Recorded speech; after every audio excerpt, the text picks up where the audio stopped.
You're tuning into Black and White Sports on YouTube. The no-holds-barred truth on sports. The main event starts now. All right, Black and White Sports supporters, let's talk about Russell Wilson and one of the more shocking stories that's emerged in this very young offseason, and that's the idea that the Broncos might decide to keep Russell Wilson. What? Yeah. And we've talked about several teams that could be interested in him. I heard this morning out of New England radio, there's been a little talk about Russell and the Patriots, Steelers and Russell Wilson, the Falcons, and we're going to look at the betting odds right now because Denver is tied for second in the favorites list. That's right, they're that high to retain Russell Wilson. And if that's the case right now with the betting, that's telling you the sharps are telling you that there's some fire behind the scenes to the idea that maybe, and who knows, maybe even Russell Wilson's taken a step back and has gone, maybe I could renegotiate, just stay here, see how this plays out. It is Sean Payton. He's a really good coach. And just see how this goes. There's no doubt he had a much better year under Sean Payton than he had under Nathaniel Hackett. But the problem here has always been contract. All right, it's contract in conjunction with he does not run Sean Payton's offense in the manner that he would ideally like it run. He'd leave too many passing plays on the field. Okay, so let's take a look at this because this is kind of surprising. But, I guess if you're Russell Wilson and Sean Payton, both parties are going, so you're saying there's a chance. And there's a legion of Russell Wilson fans that seem to think he's just still a great quarterback. I don't necessarily feel that way.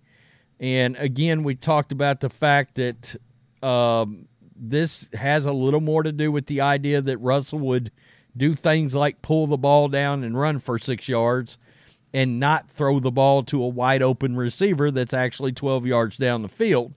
And for a coach like Sean Payton, that drives him up the wall, okay? He's like, yeah, great, you ran it for 6 yards, but Jerry Jeudy ran a curl route, and he's wide open 12 yards down the field, and you didn't pull the trigger, so you lost 6 yards that you could have actually gotten. And that's how the offense is made to work, and he's not running it. It's a timing and rhythm offense.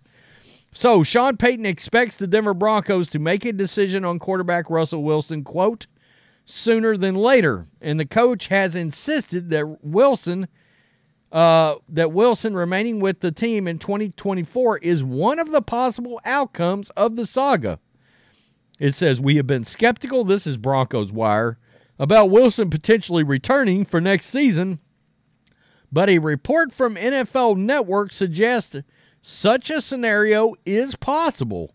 Quote, the Broncos are keeping all options on the table at quarterback, including the possibility of reopening talks with Russell Wilson about restructuring his contract to keep him in Denver for 2024.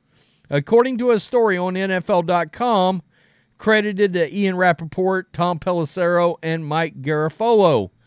The NFL Network admitted that, quote, it's hard to imagine Wilson remaining with the Broncos, but the NFL's official media arm hasn't ruled out the possibility of a restructured contract. Under the circumstances, it's hard to imagine Wilson, 35, playing another down for Denver, the insiders wrote on NFL.com. But the Broncos owe him $39 million. Yikes. For 2024 either way. So it's not out of the question the team could take another run at tweaking the contract if Wilson is open to staying and better options don't materialize for either side. Part of this, guys, is going to be Russell's camp, right? The agent reaching out to various teams out there to gauge interest. All right? And the teams he's going to reach out to, this is Zach Stevens, and this is DraftKings' very early betting odds for where Russell Wilson is going to end up. You see the Falcons are a big favorite here, plus 130. The Falcons are going to be in it for everybody, including Baker Mayfield. The Raiders and the Broncos, you see this right here, tied for second at a plus 250. I think the Raiders feel kind of right there, okay? There's the Patriots at a plus 450, and then the Steelers at a plus 850.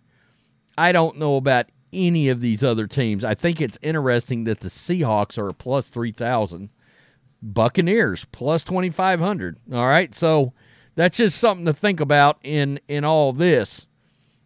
All right, so the key phrase is, quote, if Wilson is open to staying. Last season, Wilson publicly accused the team of threatening to bench him over his contract.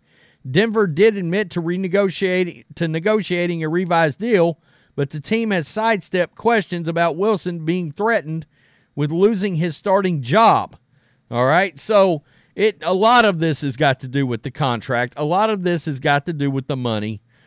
And, you know, I think if he was more of a pure pocket passer and he had these kind of stats, I'm not sure that Sean Payton would have such a problem with it, but I think he believes that the offense would flow better, they would score more points, et cetera, et cetera. And you might cut down, when you've got a guy that pulls the ball down and runs, you bring in the fumble aspect here too. All right, and I don't think that gets talked about enough with Jalen Hurts, with Josh Allen, with any of these running quarterbacks. They fumble like crazy. Their fumbles are like all double digits mainly. So it doesn't get talked about in the turnover aspect of their game when they're putting the stats up on the screen, but you go look at it and you're like, yikes, you know, they fumble the ball, I mean, pretty badly. Now, I can go down here to his rushing stats and look. Yeah, Russell Wilson had 10 fumbles last year. So, now we don't know how many of those he actually lost, but the point is, you know, you combine his interceptions with his fumbles, and it's 18 of them. All of a sudden, his stats don't look so good. You know, when you factor that in, and some of these pocket passers, they don't have nearly the fumbles that these running quarterbacks do. All right, and that's part of the equation, whether anybody likes it or wants it to be taken into account or not. That is a thing, right? So it's going to be interesting to see how this plays out. It seemed just about 2 months ago. In fact, I might have done a video maybe a week ago where it was like the end of Russell Wilson, and then all of a sudden this comes out, and I'm going to tell you what the plan would be here. If we can get him to negotiate the contract and take less money, they're going to draft a quarterback, okay? And that there's some fire burning around them possibly moving up. J.J. McCarthy and Sean Payton make a lot of sense. A lot of sense, all right?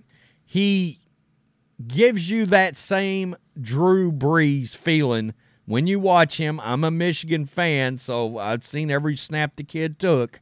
And yeah, you can feel, you know, he doesn't have a massive arm. Well, neither did Drew Brees. You know? I mean, Russell's probably got a much better arm than J.J. McCarthy. You know, but J.J. can move around. He's not a statue back there, but he can throw the ball from the pocket.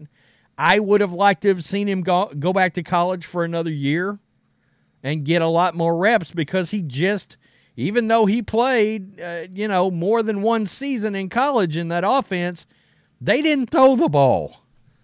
So I like to see a guy have a lot of attempts in college, you know. Tell me what you think. Russell staying? Question mark? I don't know. We'll see. Peace. I'm out. Till next time. Thanks for watching the show. Be sure to like, comment, and subscribe. Be sure to tune in next time on Black and White Sports.